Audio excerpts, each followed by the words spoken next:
정치권은 러시아를 돕기 위해 특수군 전력을 파병한 북한을 한 목소리로 규탄했습니다. 여야 모두 북한의 행위가 국제사회를 위협한다고 입을 모았는데요.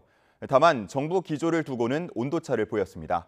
국회 취재기자 연결합니다. 임성재 기자, 여야 반응 자세히 전해주시죠.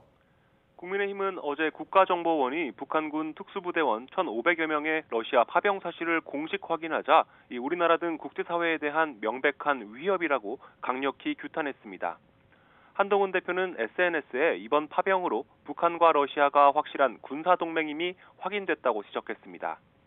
특히 러시아가 북한 참전에 반대급부로 대륙간 탄도미사일, ICBM 재진입 기술 등 핵심 원천 기술을 제공할 가능성도 나오고 있다고 우려했습니다. 김현주 대변인의 관련 발언 들어보겠습니다. 무모한 군사적 행동은 한반도와 동북아 평화에 아무런 도움이 되지 않으며 국제사회에서의 고립과 제재를 자초할 뿐임을 엄중히 경고합니다. 김 대변인은 또 정부와 군의 물샐 틈 없는 방어 태세로 북한의 무모한 행동엔 즉각 응징할 수 있도록 철저히 대비해달라고도 당부했습니다. 당내에선 국회 국방위원회와 정보위원회 등 관련 상임위를 중심으로 북한의 동향을 예의주시하는 분위기입니다.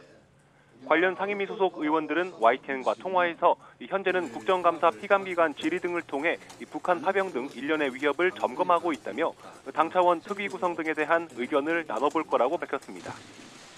민주당도 북한 파병 소식을 접하고 국방위, 정보위 등 관련 상임위 소속 의원들로 구성된 국가안보상황점검위원회 회의를 어젯밤 열었습니다.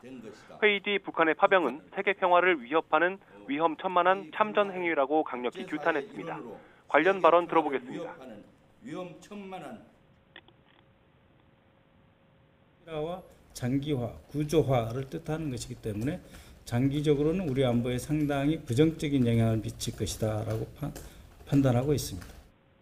특히 북한 파병 중단과 러시아의 전쟁 중단 촉구를 골자로 하는 결의안 발의를 건의하겠다고 밝혔습니다. 이르면 다음 주 월요일 최고위원 회의에서 결의안 발의 논의가 이루어질 것으로 보입니다. 야당 내에선 일련의 안보 위협에 대한 정부의 신중한 위기 관리를 주문하면서도 대북 외교 기조의 비판적 목소리도 나옵니다.